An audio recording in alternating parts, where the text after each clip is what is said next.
नमस्कार, आप देख रहे हैं भारत समाचार और मैं हूं आपके साथ नंदिनी यादव। वक्त हो चला है खबरों का, रुक कर लेते हैं खबर की ओर। और देखिए, इसके पहले भाई बहन का आज पावन त्योहार है। मिठास और अपनापन का प्रतीक है भाई दूज का पर्व। भाई की लंबी उम्र के लिए बहनें तिलक करती हैं आज। और शुभ मुहूर्त की आज की बात की जाए तो 6:27 से लेकर 7:53 तक ये सुबह का शुभ मुहूर्त बताया जा रहा है। वहीं दोपहर की बात करें तो 12:11 से लेकर 1:36 तक ये शुभ मुहूर्त है। शाम की बात करें तो 4:29 से लेकर 5:55 तक ये अमृत शुभ मुहूर्त बताया जा रहा है। वहीं 5:55 से लेकर 7:59 तक राहु काल बताया जा रहा है। दोपहर के 1:37 से लेकर 3:03 तक ये राहु काल रहेगा। और इस राहु काल में भाई का तिलक न करें। तो आज का दिन बेहद खास है क्योंकि आज भाई दूज का पर्व है और आज के दिन बहन व्रत रखती हैं, भाई का तिलक करती हैं। कहते हैं कि इससे भाई के जीवन में आने वाली हर बाधाएं दूर होती हैं। तो कई आज के दिन भी देखिए कई शुभ मुहूर्त देखे जा रहे हैं। ऐसे में अपने भाइयों का तिलक बहनें आज कर सकती हैं, जिसको लेकर तमाम तैयारियां सुबह से ही चल रही हैं। वहीं बात की जाए तो लंबी उम्र के लिए ये कहा जाता है कि इस व्रत को रखा जाता है, आज तिलक किया जाता है। दीपावली के 2 दिन बाद ये त्यौहार आता है। तो बता दें कि इसमें अगर हम बात करें तो अलग अलग आज के दिन शुभ मुहूर्त बताए गए हैं। और वहीं इसकी अगर हम कथा की बात करें तो आज के दिन यमराज अपनी बहन यमुना के घर पहुंचे थे। यमुना ने उनका स्वागत किया, आरती उतारी, माथे पर तिलक लगाया और उनके लंबे जीवन की कामना की। यमराज ने प्रसन्न होकर वरदान दिया कि जिस भाई के माथे पर इस दिन उसकी बहन तिलक लगाएगी उसके जीवन में कभी अकाल मृत्यु नहीं आएगी। इसका ये कथा बताया जाता है, जो एक पौराणिक कथा है। कहा जाता है तभी से ये परंपरा चल पड़ी और बहन अपने भाई की पहले आरती उतारती है, तिलक करती है और उसको खुशियों की जो दुआएं होती हैं अपने भाई को देती है। तो अकाल मृत्यु से बचाने के लिए इस त्यौहार को मनाया जाता है। देखिए, भाई दूज का ये पर्व है और आज का दिन अगर हम बात करें तो कई शुभ मुहूर्त आज के दिन दिखाई दे रहे हैं, जिसमें बहनें अपने भाई का तिलक कर सकती हैं। तो अलग अलग दृश्य ये देखने को मिलते हैं पूरे देश में। और आज इस पर खास बातचीत के लिए हमारे साथ पंडित मोहित शुक्ल जी हमारे साथ जुड़े हैं। पंडित जी, आज भाई दूज का पर्व है, किस तरीके से इस पर्व को मनाए, क्या विशेष पूजा पाठ करें, हमारे दर्शकों को बताइएगा। देखिए, आज सबको सबसे पहले नंदिनी जी, आपको और सभी दर्शकों को मैं भाई दूज की हार्दिक शुभकामनाएं देता हूं। ये भाई बहन का एक आपसी प्रेम व्यवहार के लिए एक विशेष पर्व है, जो ऋषियों ने हमारी सांस्कृतिक परंपरा को बनाए रखने के लिए और वर्ष में 2 बार, एक रक्षाबंधन और भाई दूज में भाई बहन सारे जितने भी व्यस्त हों, सब कार्य छोड़ के 2 बार तो कम से कम अवश्य मिले, चाहे जितने दूर रहते हो। तो इस प्रकार से भाई बहन का जो ये प्रेम व्यवहार है वो जीवन पर्यंत बना रहता। तो इसके पीछे एक कथा है कि जो है यम और बड़े व्यस्त रहते थे और बहन उनकी अक्सर बुलाती थी कि भैया आप मेरे घर आते नहीं, आइए। तो यम कहते भाई बहुत हमारे पास बड़ा कार्य है सृष्टि का, हम बहुत व्यस्त रहते हैं। अगर अचानक उनके मन में एक भाव आया, बहन की स्मरण आया, याद आई और कार्तिक मास की शुक्ल पक्ष की द्वितीया तिथि को अचानक वो बहन क्या पहुंच गए। तो जब पहुंचे बहन बड़ी खुश हो गई और उसने जो है तुरंत अपने भैया को बैठाला और उनको तुरंत तिलक किया, अक्षत लगाया और उनकी आरती उतारी और मुंह मिष्ठान खिलाया। तो और बड़ा सम्मान दिया अपने जो है घर पे। तो भैया जो यम थे बड़े खुश हुए, उन्होंने कहा बहन तुम वरदान मांगो। देखिए, यही की विशेषता है कि यो ददाति सा देवता, जो देते हैं लेते नहीं, ऐसा देवता और देवियों का स्वभाव होता है। तो माता यमुना चूंकि लोग का कल्याण करने के लिए प्रकट हुई, तो उन्होंने कहा भैया मेरा उद्देश्य व्यक्तिगत स्वार्थ नहीं है, हम बस ये चाहते हैं कि आज के दिन जो भी भाई अपनी बहन के यहाँ जाए और टीका करवाए और अपनी बहन से को उपहार दे, उसका हाल चाल ले और उसकी रक्षा का प्रण करे, आप उसके प्राण हरण नहीं करेंगे, उसकी अकाल मृत्यु नहीं होगी और आप जो हैं उसके प्राण नहीं लेंगे, इस ऐसा मुझे वचन दे दीजिए, होगी उसकी। कथा तो कहते हे बहन, आज मैं समझ गया तुम मुझे क्यों इतने दिनों से याद कर रही थी, इसमें भी लोक कल्याण छिपा हुआ था। इसलिए आज मैं ये तुमको वचन देता हूँ कि आज के दिन जो भाई अपनी बहन के यहाँ जाके टीका करवाएगा और बहन उसका सत्कार करेगी और भाई उपहार देगा अपनी बहन को, उसका जो है दीर्घायु होगी, अकाल मृत्यु नहीं होगी। तो जी। इतनी बड़ा जो है नंदिनी जी सांस्कृतिक और हम्म। धार्मिक महत्व इस हम्म। कथा में है। और एक छोटी सी और कथा है कि भगवान कृष्ण ने जब नरकासुर का वध कर दिया छोटी दीपावली में, तो हम्म। आज के दिन वो जो है अपनी बहन सुभद्रा के यहाँ गए, तो उनकी बहन ने टीका करके अपने भैया भगवान कृष्ण की आरती उतारी और मिष्ठान खिलाया। भगवान कृष्ण बड़े प्रसन्न हुए, अपनी बहन को उपहार दिया। इसलिए भी आज का दिन जो है भैया दूज का ये जी। मनाया जाता है। जी। पंडित जी, हम आपसे अब ये जानना चाहेंगे कि तिलक का आज बहुत ही ज़्यादा महत्व होता है, तो कौन सा तिलक का सबसे ज़्यादा शुभ माना जाता है? किस तरीके से बहन आज अपने भाइयों का तिलक करे, क्या विशेष ध्यान रखे? देखिए, सबसे पहले भाई को एक आसन पे बैठा लिए, पाटे पे और चौकी पे, और बढ़िया आसन बिछा के, और भाई का जो मुंह को पूर्व दिशा में होना चाहिए।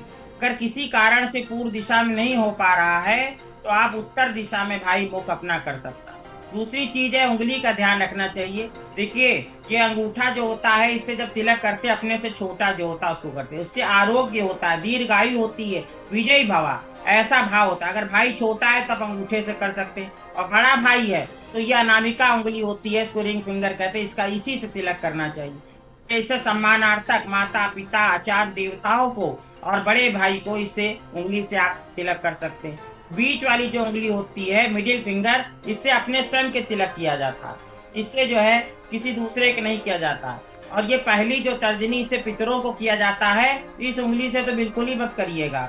जीवित व्यक्ति का तिलक इससे इंडेक्स फिंगर से नहीं करते, और ये छोटी उंगली वर्जित मानी गई, इससे भी किसी का तिलक नहीं करना चाहिए कनिष्ठिका से। तो ये अनामिका और अंगूठे से तिलक कर सकते हैं। भाई छोटा है तो इससे आप आशीर्वादात्मक रूप में अंगूठे से कर सकते हैं। और रोली अक्षत लगाना चाहिए और आरती उतारना चाहिए भाई की।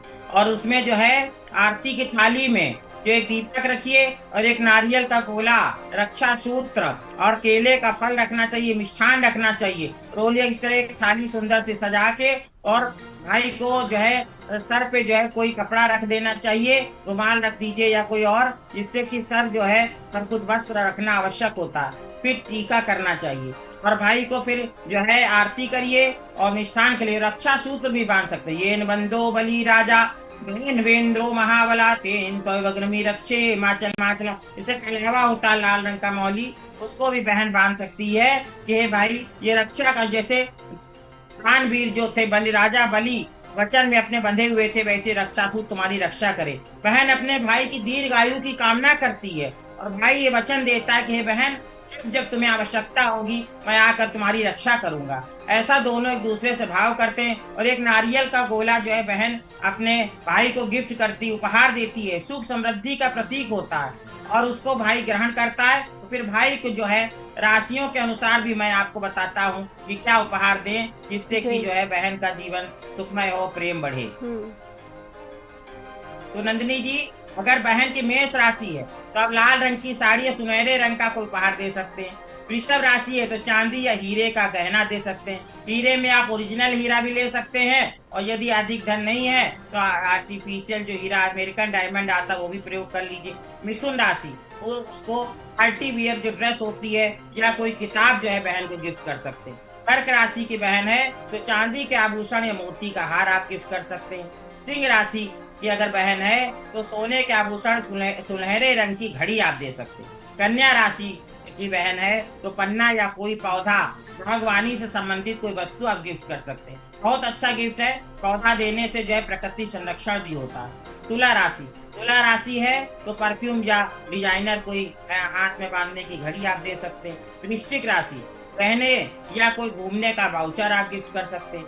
धनु राशि है तो धार्मिक पुस्तक या केसर की मिठाई आप गिफ्ट कर सकते हैं। राशि है तो लैपटॉप, बैग या ऑफिस से संबंधित कोई वस्तु दे सकते हैं, क्योंकि उसका स्वामी शनि है।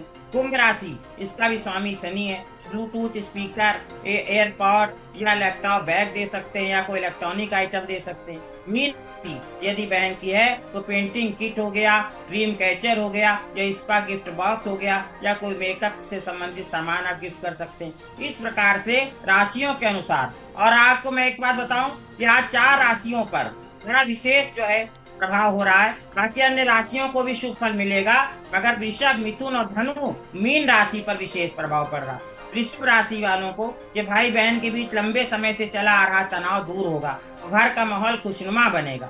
नौकरी पेशा लोगों को लाभ मिल सकता है, रुके हुए काम पूरे हो सकते हैं, बुजुर्गों की सेहत में सुधार हो सकता है। मिथुन राशि, परिवार के सदस्यों को उपहार मिलने की संभावना है, रिश्तों में प्यार और मधुरता बढ़ेगी, आर्थिक लाभ के अवसर मिलेंगे और निवेश से फायदा हो सकता है।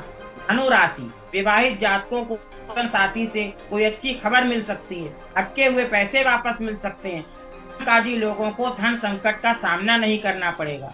साथ में मीन राशि का भी बता दूं कि घर में खुशी का माहौल रहेगा, भाई बहनों के बीच के विवाद खत्म होंगे और आर्थिक स्थिति जो है वो बहुत अच्छी हो जाएगी। और ये सारा जो फल मैंने बताया है ये इसलिए क्योंकि आज विशाखा नक्षत्र है 3:34 तक और आयुष्मान और प्रवर्धमान योग बन रहा है। ये आयुष्मान योग जो है आयु की वृद्धि करने वाला होता है और प्रवर्धमान मतलब कि आर्थिक, सामाजिक और मानसिक, शारीरिक प्रकार से भाई की और बहन की वृद्धि करने वाला। तो ये इतने दो शुभ योग बन रहे हैं, सभी राशियों पर शुभ फल है, मगर जो 4 राशियां मैंने बताई उन पर ये विशेष प्रभाव पड़ने वाला है। तो इस प्रकार से आप बस इतना देख लीजिएगा कि राहु काल जो है उसमें 1:30 बजे से 3 बजे तक रहेगा, तब तिलक ना करें। इसके अलावा जो है बहुत अच्छे मुहूर्त शुभ मिल रहे हैं, जैसे सुबह 6:27 से शुरू हो गया शुभ मुहूर्त और 7:51 तक रहा, फिर अभी 10:41 से 12:05 तक रहेगा, फिर 12:05 से 1:30 बजे तक रहेगा। इसके उपरांत शाम को 5:40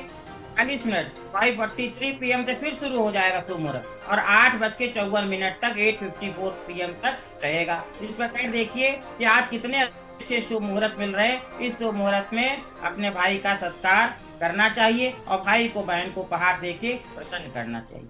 बिल्कुल। और जैसा कि आपने बताया पंडित जी, राहु काल लग रहा है, तो इस राहु काल में किन किन बातों का विशेष ध्यान रखें?